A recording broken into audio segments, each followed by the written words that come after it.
takes takes a singer and an audience together, then it works. Huh? What was that? Anybody here? Hare Krishna.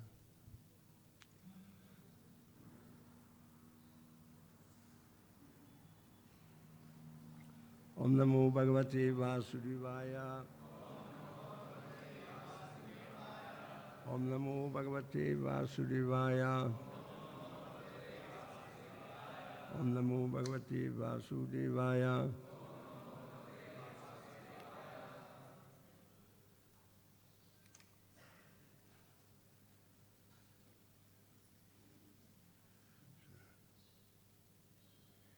I can't read anything. Is this the wrong spectacle?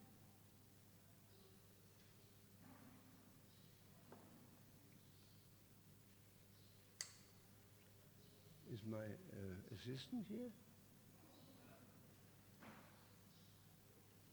Is the wrong spectacle.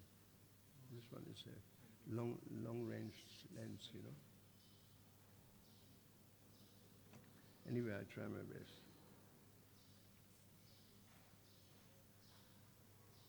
I think if somebody reads it, because I can't read anything.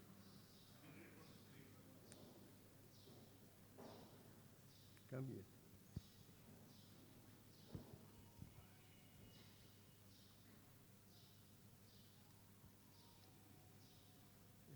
Long distance.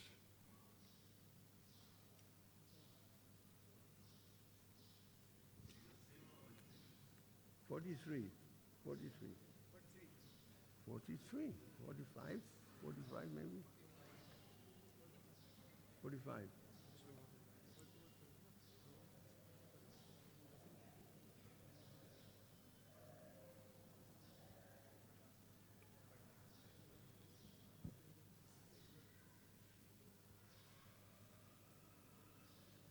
Ayam mamesto dayito anuvarti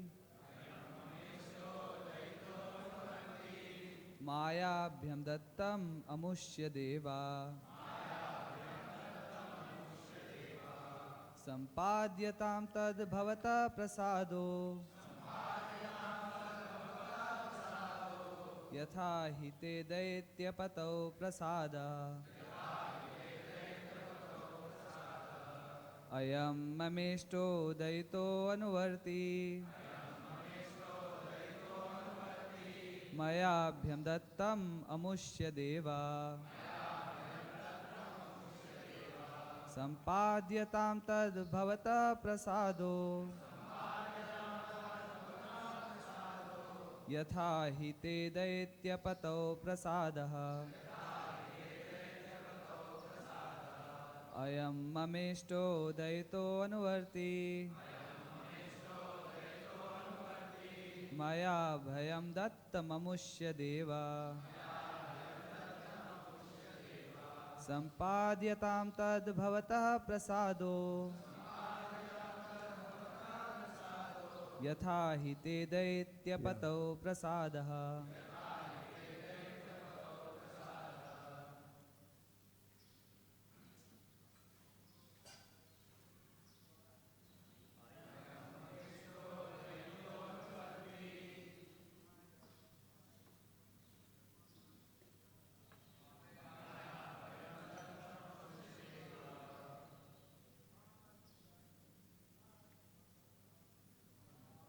And you make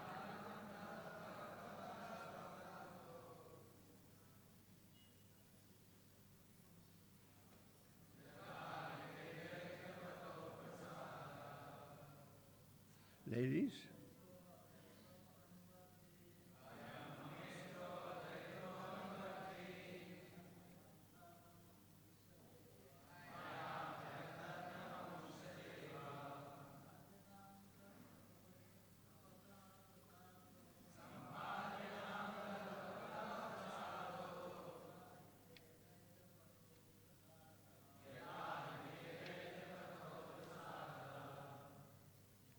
All right, ladies.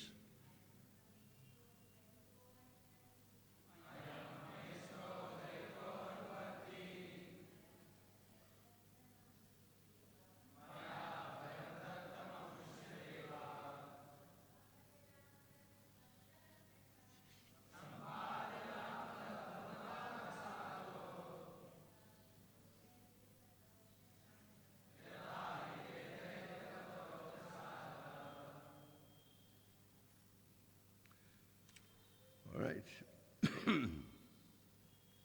I am this, mama, my, ishtaha, favored, daita, very dear, anuvarti, follower, maya, by me, abhayam, fearlessness, datam, given, amushya, his, deva, O Lord, sampadyatam, please let it be granted. Tat, therefore, bhavata, your, prasadaha, grace, yata, as, he, indeed, te, your, daitya, of the demons, pato, for the chief, pralad, prasada, grace. This Banasura is very dear and faithful follower, and I rewarded him freedom from fear. Therefore, my Lord, please grant him your mercy, just as you showed mercy to Prahlad, the Lord of the demons. Purport. Lord Shiva feels inclined to help Banasura because the demon showed great devotion to Lord Shiva when he provided musical accompaniment for Shiva's Tandava dance. Another Bana is an object of Lord Shiva's favor is that he is descendant of the great devotee Prahlad and Bali.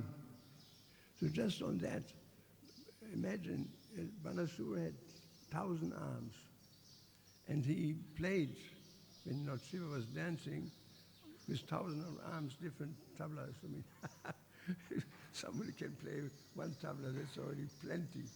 What to speak of 1,000 tablas? Rhythmically, it says in Shastra, very rhythmically he played with 1,000 arms. Nicely, Lord Shiva was extremely pleased by that. And so, it's a very, how do you say, very innovative way to engage your arms. Banasura was not happy that he had nobody to fight with. And sometimes he used one arm to fight with another one. He was bored to the max, and he could not use his arms. So he was praying for the opportunity to use his arms against somebody. He was praying to Lord Shiva, I'm getting very bored. I have all these facilities, and I can't use them. I can use my arms. So when he played very mridanga, it was very, whatever it was, maybe hundreds of mridangas, hundreds of tablets, we don't know, percussion instruments. He was happy because he was engaged fully in the service of Lord Shiva. So this because he used all his capacity. So in the same way, Arjuna was very happy if he could use his talents in Krishna's service by fighting. Initially he didn't want to fight. Why? Because he was carried away by sentiment.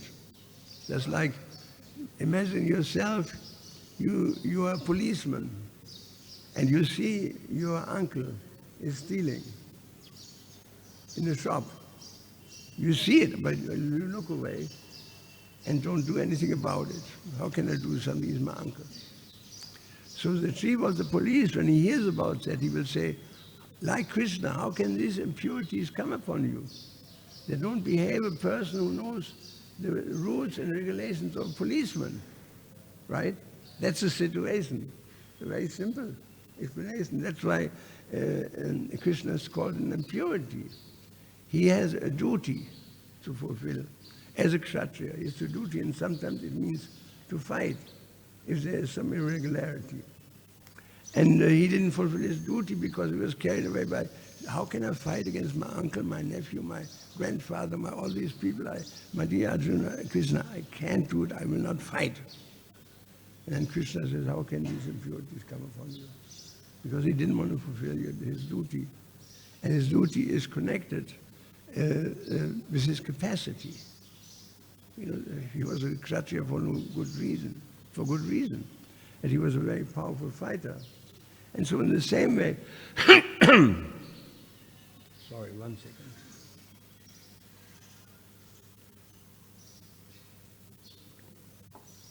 In the same way, every one of us has a capacity. Look at your body. You have some capacity. Some people are huge, and you can see they're powerful. They should use it. Their power. They're good for kshatriyas. I mean, I can't fight. If you look at my hands, what is it? I can play piano, harmonium. That's what they're good for. They're very small and tiny. They work very well on consequently, I'm doing that.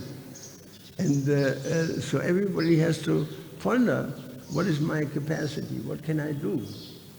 And fulfill that capacity to one's fullest capacity, really, so to one's fullest heart's desire. And then Krishna will be very pleased. Because he said, it is better to do one's own duty than somebody else's duty, even if you are able to perform this perfectly, rather than doing your own duty imperfectly. So Krishna was appreciating, because he adds, it is dangerous to follow somebody else's path. So one time in Germany, in the year 1912, a group of feminist American ladies appeared in the court of the emperor, the German emperor, what was his name? Wilhelm II, in Berlin, in the city palace. He was sitting in an audience with his wife, a couple of hundred people sitting there. And the man came, the master of ceremonies. Your Majesty, a team of ladies have come from America that wish to talk to you.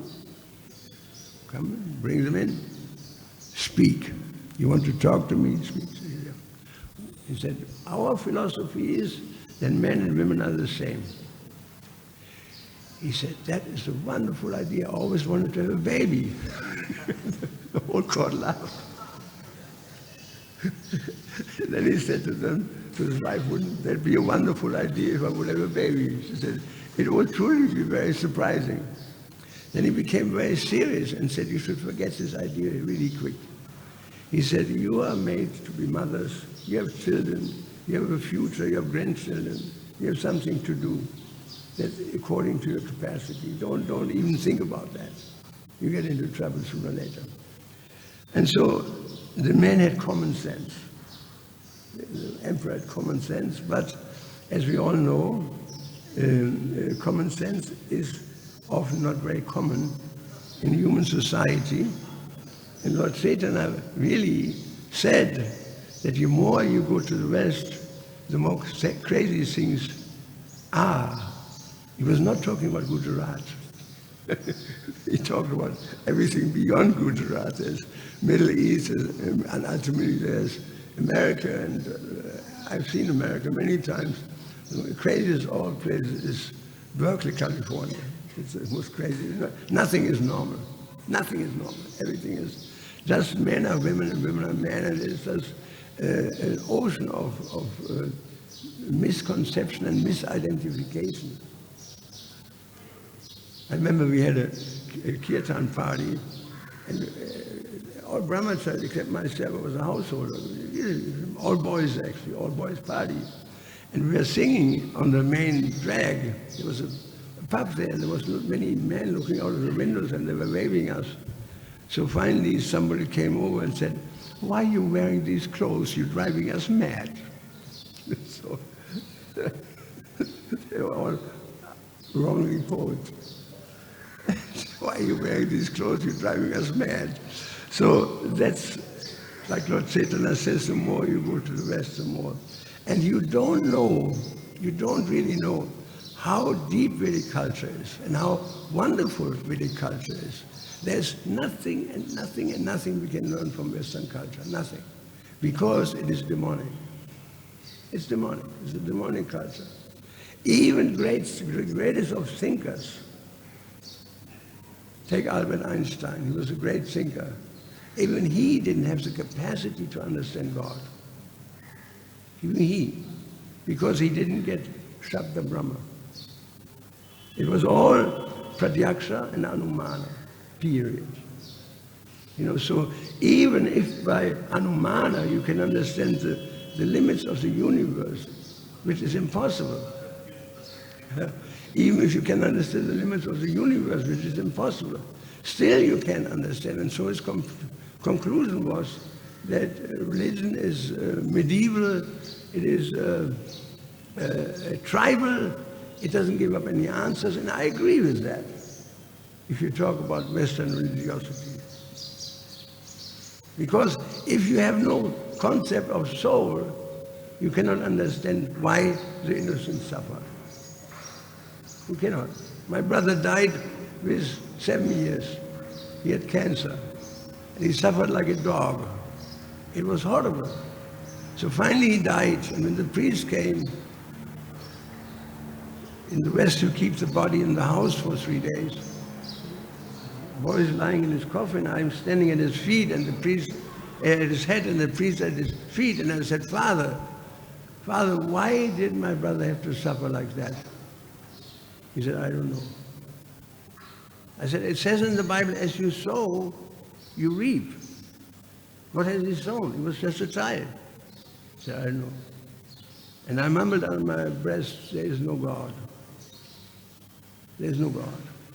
Because if you don't have a concept of reincarnation, of soul being eternal, and as Krishna says, karma devanechena, according to his deeds, karma, I'm awarding him the next body. It's right there in our scriptures, in Srimad Bhagavatam. Unless you have this understanding, you cannot understand the suffering of this world. Impossible. If he would go back, you see somebody's really suffering. Say somebody's in a concentration camp, like my father in a concentration camp. He suffered like a dog. Now if you would go back, come to the birth, cross the threshold, and come to his previous life, you would understand very well why. There's a reason for it.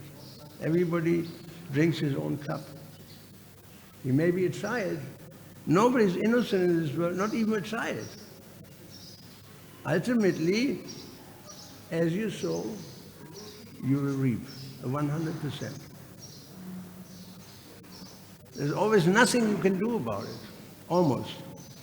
Except you take to Bhagavad-gita, Sarva Dhamman Prajadyama Mikam Sanamrata Amtum Sava Papabhyo. You turn to me, and then I will free you from all karma.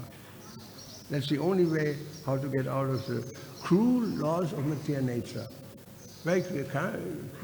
Material nature, very cruel. Very cruel. If you see the suffering in this world.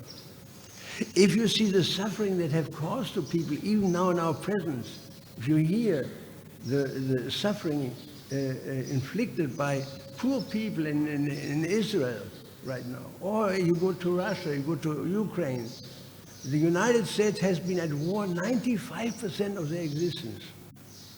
95% of their existence have been in wars, entangled in some way or another. So this comes back to you. It's just a matter of time. Eye for eye, tooth for tooth. It says even in the Bible. Eye for eye, tooth for tooth.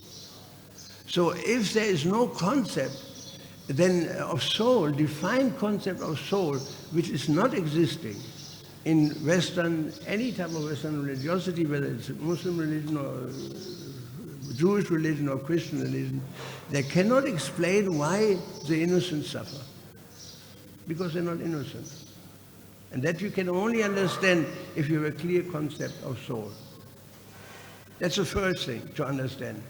That's why Sanatana Goswami asked this question to Lord Chaitanya first, Ke ami, who am I? There you have it. Who am I? First question. When that's solved, then he comes to the next, and why I'm suffering. You cannot ask why I'm suffering if you don't know who you are. You cannot. There's no solution to it. And there's a whole branch of research, or say philosophy, within Christianity called Dioseda or something, I forgot. Anyway, the idea is to try to justify God in the presence of evil, because people don't know.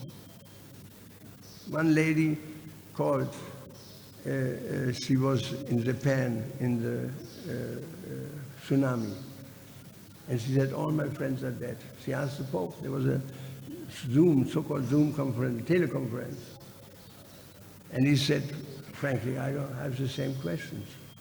And we don't have the answer. He's a double PhD man. Said, we don't have an answer. He's honest. I appreciate the honesty that he honestly admits in front of the whole world, and we don't have answers. And then he said in the end, maybe one day we will even understand. And that's very true. You go to the Juhu temple, you buy yourself a Bhagavad-gita, you read the second chapter, and you're all set. Everything is there. It costs you, how much you pay for Bhagavad-gita a year? Huh? Huh? Loud. 210. It's 210 rupees, and your problem is solved. Everything is explained in Bhagavad-gita, in just the second chapter. You don't have to even read the whole Bhagavad-gita, you see. The truth is so close, but people don't read. The truth is so close, right in front of them. Like Arjuna, Krishna tells Arjuna, only by undivided devotion can I be understood. Standing before you, Krishna is everywhere. One who sees me everywhere and sees everything in me, I'm never lost, nor is he ever lost to me. Yomam pasyati savatra, that verse, right? We cannot see because we are dull. We are dull. Humanity is dull. And Bhagavad-gita, for some Vedic scriptures are very easily understood. I mean, it took me a night to read Upanishad. Next day I was in the temple. It was amazing. All my questions were answered within one book, one night. I couldn't sleep. It was just too good to be true. And so all the knowledge is there, and people have our books, but they don't read them. All the answers are there, right there. First of all, Aham Brahmasmi. I have to have a clear understanding. That's why that's the first aphorism in Vedanta Sutra. Aham Brahmasmi. I'm Brahman, I'm Spirit. If that's not understood, there's nothing you can understand about the suffering of humanity. And you come to different conclusions. The other day I was talking about, there was in the German concentration camp. I'm talking about the concentration camp again because it had such a huge impression on my family. I could tell you many stories of that, where I realized there's a deep meaning behind it. So the rabbis had staged a court case. The Jewish rabbis, the priests, staged a court case with God in the dock. God was in the dock. It means God was accused in trial. God on trial. So one person played God, another one played the prosecutor, another one defense, another one the judge. And for 3 months, 3 weeks, they were going through the different options. How is it possible? And they came to the conclusion that God is omniscient. He knows everything. And he's all-powerful. How is it possible that there's so much injustice in the world in the presence of God? And the conclusion was, either he knows everything, but he has no power to do anything about it, or he has the power to do anything about it, but he doesn't know what's going on. So this is a cop-out. We know that God is omnipresent, he's everywhere, omniscient, he knows everything, omnipotent, he can do anything. So how do you come to the right conclusion? The fact is, God, yes, is deeply involved in everybody's suffering and enjoyment. Not just with his fingertips, all the way to his arms. He's in there. That's why we say not a blade of grass moves without God's sanction, right? And people say this in the West, not a blade of grass, and still they don't come to the conclusion. So the point is that Krishna is very much involved. How does he know? Well, he's Sarvasya Chambridi Sanivisto. He's everywhere, in everyone's heart. Even in the atom, there's no knowledge of that in the entire Western religiosity of Paramatma. I'm the ability in man. I'm the strength of the strong. I'm the intelligent of the intelligent. Paramatma. There's no conception. I cannot even lift my hand without Paramatma. You cannot even scratch your head without Paramatma, because you're not the body. Why do you feel the itch? Why do you feel the itch? You're not the body. Huh? The answer is, as the sun illuminates the body, this universe with light, so in the same way the soul is enlightening the body with consciousness. The soul is not the body, but enlightens, so you feel. The soul, I, Pirthu, does feel. I tell you truthfully, I cannot lie in front of the deity. Right now, I have an itch here, right here. So how do we get the hand from here to there, if you're not the body? How do you do that? You're not the body, you're not the doer. Krishna, Nitya Nityananam Chaitanya, he fulfills the desires of every living entity at every moment. So Krishna knows, being the Paramatma, that this Pirthu does. He wants to scratch the body, his head, and he calls the Devas, and hello, this is Krishna, Bhagavan ki jai. Could you please move his hands? He said, yes, yes, Bhagavan. This is how that works. It's actually very simple. We're not the doer at all. It's done by the Devas. There's this picture that you may have seen in our old Bhagavad-gita, where there lived two boys or two men on the ground, and they were the demigods manipulating, and then on top of it is Krishna. This is exactly what happens, you know, that you cannot move your head like this. I for sure cannot do that. You have to be born Indian to do that. But it's only possible by Krishna's mercy, every moment. And so even Einstein, so he could not solve this problem. He said, I'm at awe how the universe works. I'm at awe. It's inconceivable to me. But he said, there is no God and there is no personal God, he said. He had no knowledge. That's the thing. When I was in Vrindavan last time, there was a talk to a little boy from Orissa. And we had a little discussion. He said, now I have to rush. I said, what do you have to rush for? He said, my Jagannath, he's hungry. I have to feed my Jagannath. So how much knowledge he has in comparison to Albert Einstein? His deep knowledge, understanding that God is a person and that he waits for you to serve him. I thought it was wonderful. He, simple boy, village boy, has this right conclusion, such a glorious, exalted, perfect conclusion. God is a person, and I have to serve him, and he may feel hungry, so I have to feed him. That's the idea. So this is transcendental knowledge. And without having this knowledge, without Shabda Brahma, the other ways of knowing, which according to Jiva are pratyaksha, direct perception, and anumana, speculation, mental speculation, science, everything, is impossible to know God. Impossible, completely impossible. He's not in the realm of sense perception. It's transcendental to that. And the only way how we can know about it is by hearing from perfect truth, by Shabda Brahma. In this way we learn about Krishna. Go to the spiritual master, render service to him. Self-realized soul can give you knowledge because he has seen the truth. And if he has not seen the truth, you know, all living beings are my part and parcel. What does it mean, all living beings are my part and parcel? Think about that one. Prabhupada says that ultimately it means that there's only one living being.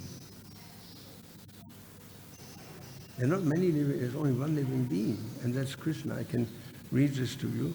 You should read it. It's really quite amazing, this piece. Where's my pet? Give me 1 second. Here we go.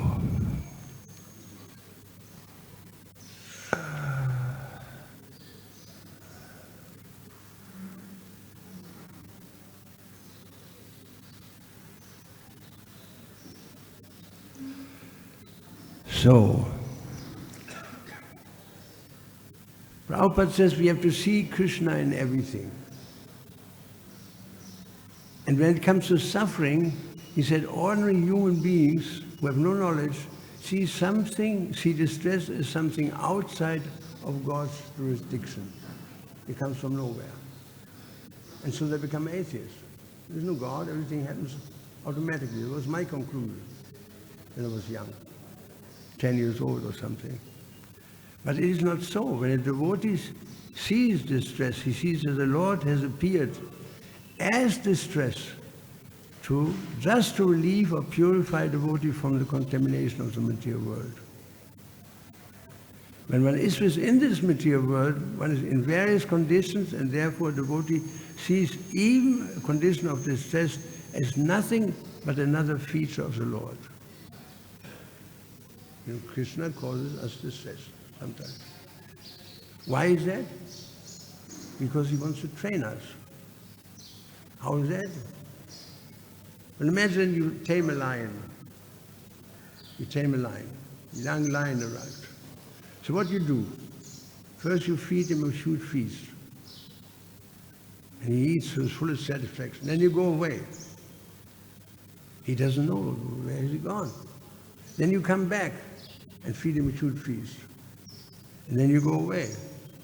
And so the lion cannot understand that the same person who feeds me is the same person who fasts me.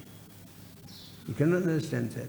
He sees only, he gives me this, he gives me that feast, that feast, that. So in the end, he will eat out of the hand of the trainer. Because he knows only that side of his that he's feeding. In the same way, Krishna is fasting and feeding us. Matras prasastu kaunti asitos nazuka lugura agama parno nityastam tikshara bharta. Simple appearance of happiness, it says. So this is how Krishna trains a devotee, so that ultimately he will eat out of Krishna's hands. He will completely tame. Devotee therefore regards distress as a favor of the Lord because he understands that he is cleansed from the contamination of material existence. The appearance of distress is a negative process intended to give devotee relief from material world. Namely, it plays out the law of karma. You suffer. Prabhupada says, like a dunking chair. In the Middle Age, you had a dunking chair. There's a chair. Somebody sits on the chair and is tied to a branch, and then the branch is put into the water. And just before you die, it's pulled up again, and then back and forth. This is a dunking chair, dunking somebody into the water. Material world is like this, like a dunking chair, You suffer. Why? Because you did something wrong. And so Krishna appears as distress, ultimately to free us from material contamination. Appearance of distress is a negative process intending to give the devotee relief from material world. I suffered tremendous distress in my life. Just before I came to Krishna consciousness, I suffered 3 years of distress. I couldn't sleep anymore. Extremely distressful. But then at one stage I realized what this is all about. That I have to reach out for God. There's nobody in the world who can help me. And that worked for me.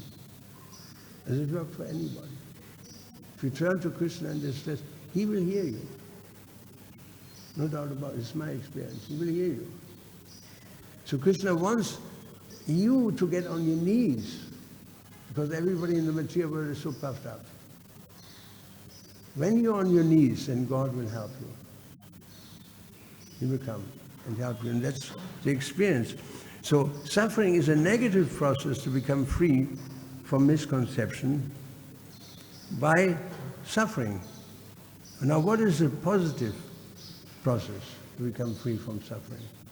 This is a negative process. You just suffer your reactions. What's a positive? Hare Krishna, Hare Krishna, Krishna Krishna, Hare Hare, Rama Rama, Rama Rama, Hare Krishna, Hare Krishna. Chanting Hare Krishna. More sins are forgiven than one is able to commit in a lifetime.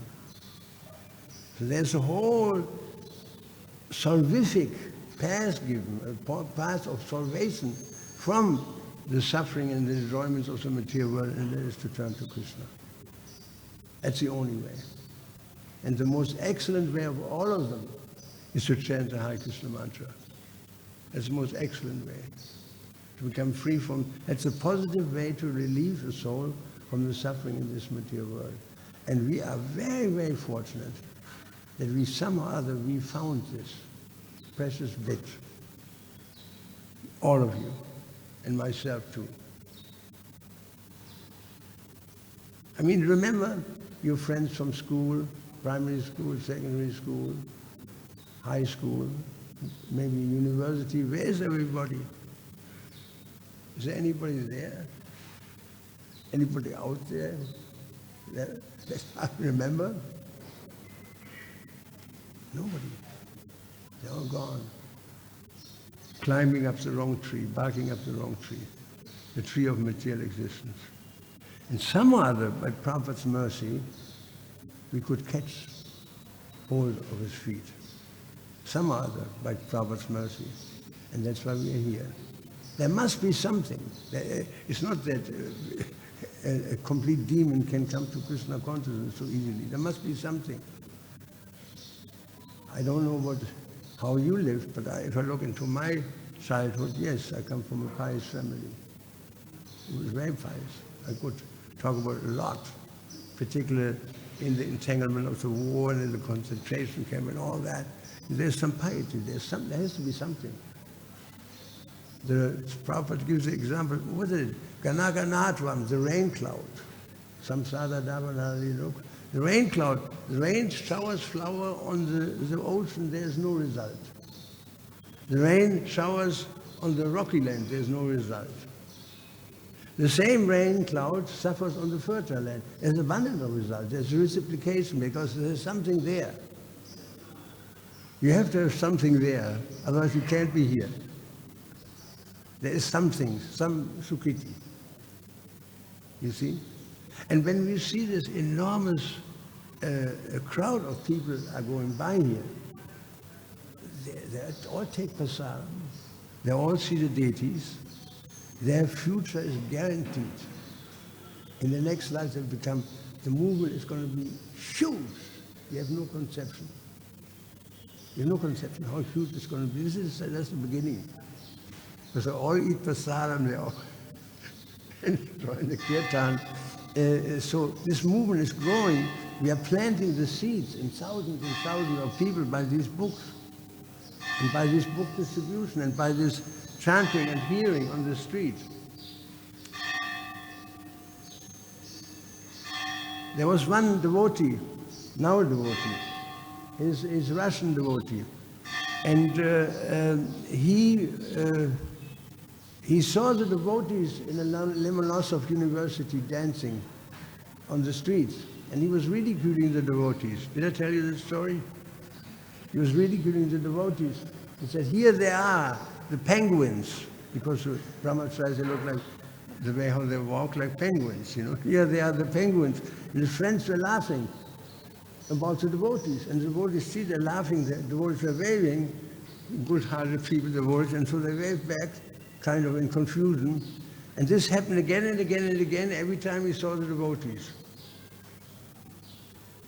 And some other he waved. So this is a story that is reported in a book of Chaitanya Charan Maharaj. He wrote a book about all the different ways to come to Krishna consciousness. So this one is very special. So one day this boy, he drove on a motorway. And it was snowing, so the snow blew into his screen, and all of a sudden he realized there was a truck lying across the street, and he drove into the truck. And the light went out. All of a sudden a blazing light went up, and 3 people were looking at him. Like this.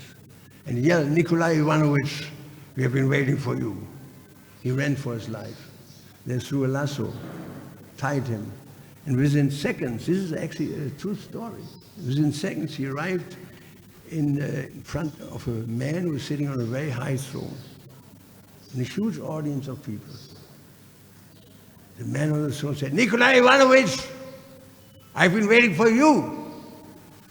What has he done? Secretary. Very bad life.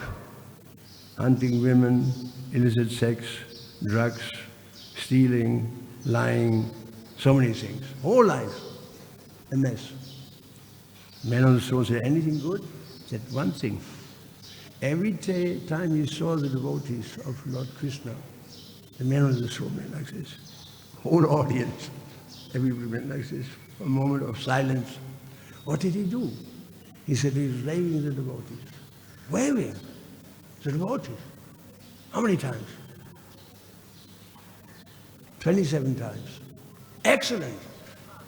Excellent. What would you do, Nikolai Ivanovich, if I give you another chance? What would you do? I have become a Hare Krishna. The man on the throne said, Hare Bol.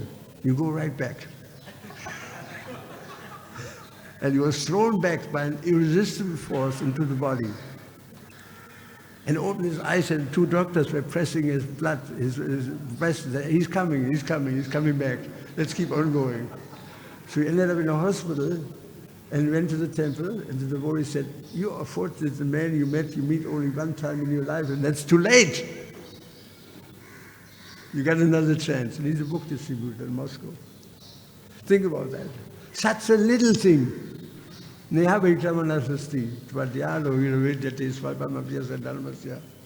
this endeavor there's no loss, no loss, no loss. What to speak of serving the deity for years and years, going on Harinam, distributing books. We cannot even imagine. Prabhupada said, you cannot count your blessings.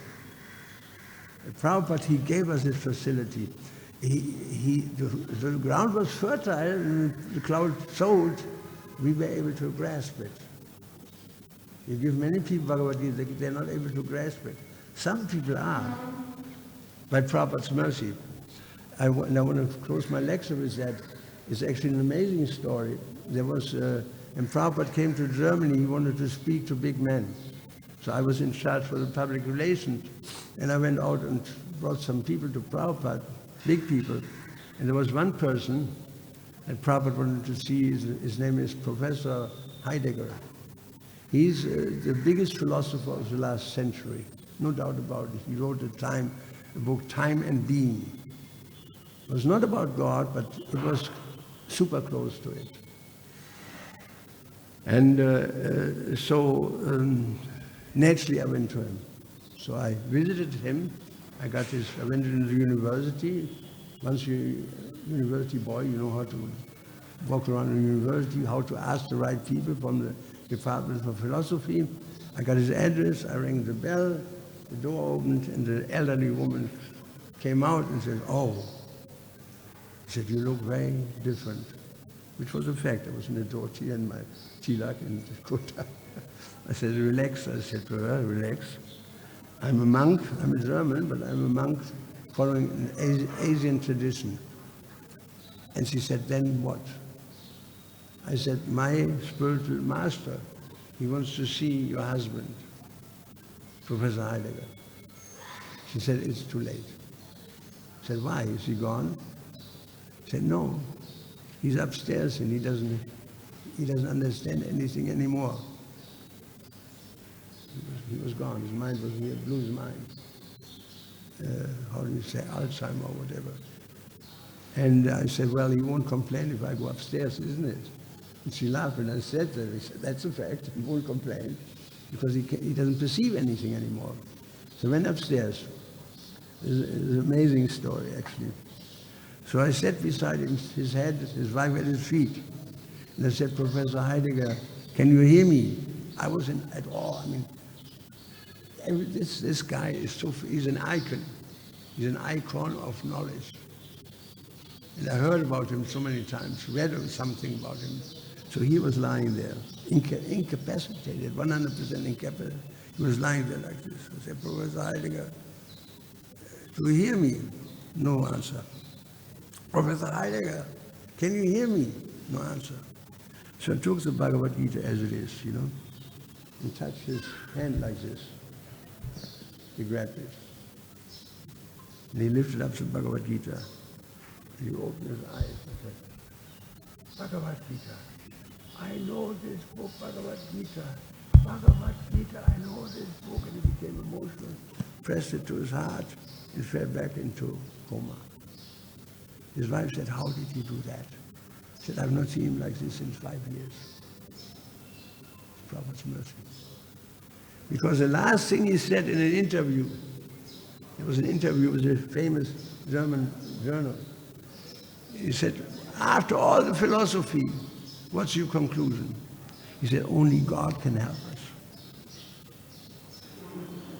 And that in itself was such a pious statement that his Prabhupada showed his mercy and woke him up, practically speaking, from the dead. His wife was in a shock.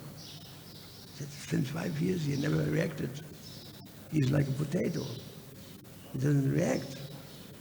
By Prabhupada's mercy, he came back to life for a split second. So therefore, whatever we do for Krishna, nothing of it is lost. Nothing. It's all gain. And naturally, Krishna sees our faults. Prabhupada said very clearly, every human being has some fault and some glory. No doubt about it. But Krishna is Bahu, what is this? Dhanarna, Bahir, Bahu, I forgot that verse in Sanskrit. And he sees only the good, Dhanarna. The Lord sees only the good.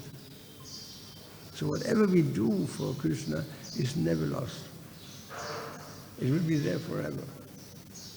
And so the most intelligent thing is to elaborate on that and try to do as much good for Krishna as possible, to use our life like that. It may be difficult, it's very difficult at times, but we have to stick to it. That's the secret of Krishna consciousness, to stick to it. I remember one time we had a meeting of all these old dinosaurs like myself from a past period of Krishna consciousness, from the beginning of the movement. Some of us were sitting there. Sachidanand Swami was there, Bhakti-Bhava Swami was there, I was there, Smita Krishna. And so somebody asked, how come you're still here after so many years? What's your secret? And I said, the secret is very simple. We never left. That's the secret. We never left. We stick with it. And so you got to get this into your brain. You got to stick to this. Don't go away. And even if you go away, you must come back. Because you touch something very precious here. The most precious thing in life, Krishna consciousness. Don't go, stay. It may be difficult, sometimes darn difficult. I mean, I can write a book in my own blood, practically speaking, how difficult it is at times. But stick to it, and you will be very successful. You will not be the loser. 100% successful. Just like this movement will be 100% successful. It takes some time. This or that may happen. It's a fact. Let's not be bewildered. Just stick to this path of Krishna consciousness. Chant Hare Krishna, Krishna Krishna, Hare Hare, Hare Rama, Hare Rama. Hare Krishna, Krishna Krishna, Hare Rama. Hare Krishna, Hare. I congratulate you all that somehow or other you became a part of this family. Bhagavan Jiva. Brahmani Kona, Bhagavan Jiva, the fortunate soul, somehow or other comes to Krishna consciousness by the mercy of Prabhupada. Srila Prabhupada ki jai, Srila Prabhupada ki jai, Srila Prabhupada ki jai, Go Premananda Hari Bo, Hare Krishna.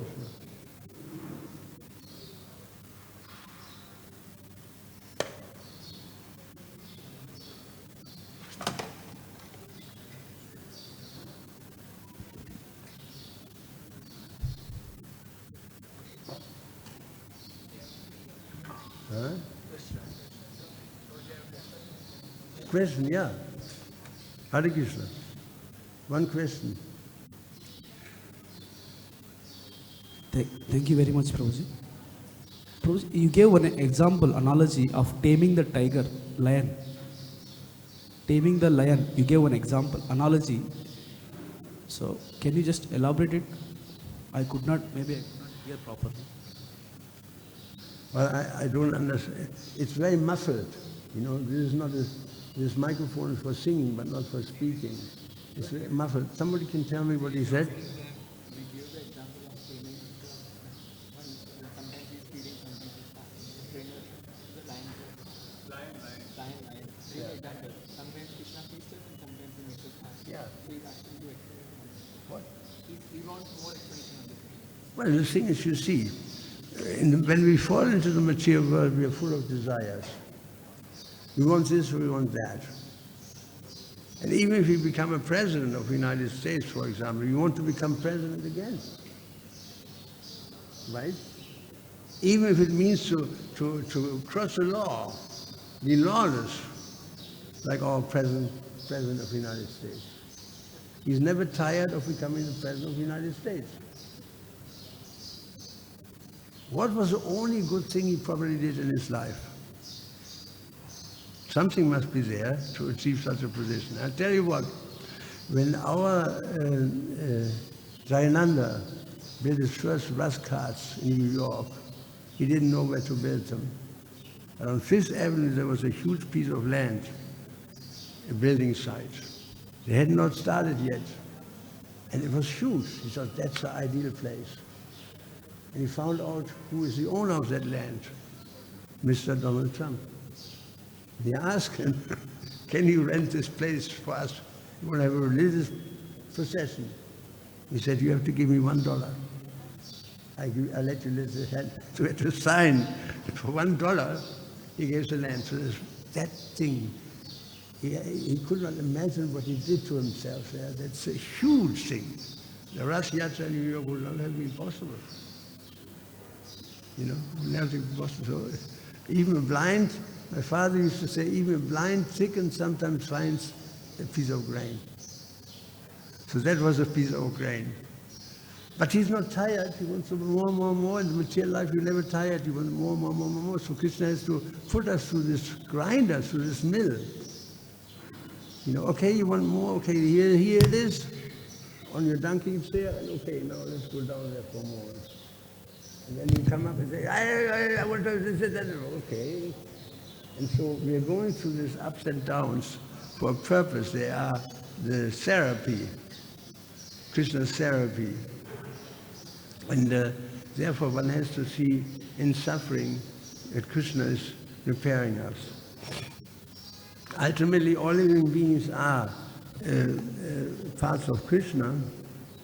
And just like Krishna said here in this verse that I'm reading in the end, is really amazing actually.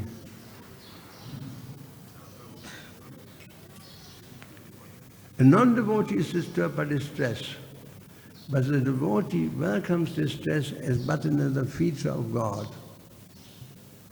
Sarvam kalvidam Brahma. A devotee can actually see that it is only the Supreme Personality of God and no second entity. I never heard this in church. There's no other entity, there's only one living being, and that's Krishna. And we are his expansions. Ekam vivaritiyatam, there's only the Lord who presents himself in different energies. That's the amazing thing. There's only God by the end of the day. He always has been, he always will be, he always is. Never was a time that I don't exist, nor you, nor all these living beings. Nor will there be a time it will cease to be. This Krishna is playing with us like a cat and a mouse, Cat is playing with the mouse. And ultimately the mouse has to surrender to the cat. Yeah? Yeah, thank you. Hare Krishna. So let us not sway from our determination to practice Krishna consciousness. It may be very difficult at times, but we have to pursue. Don't leave, Don't leave. You must stay and chant Hare Krishna and pull this through in this life. Thank you very much. Srila Prabhupada ki jai, Srila Prabhupada ki jai. Go Premananda Hari Hari Bol. His Grace Prabhu ki jai.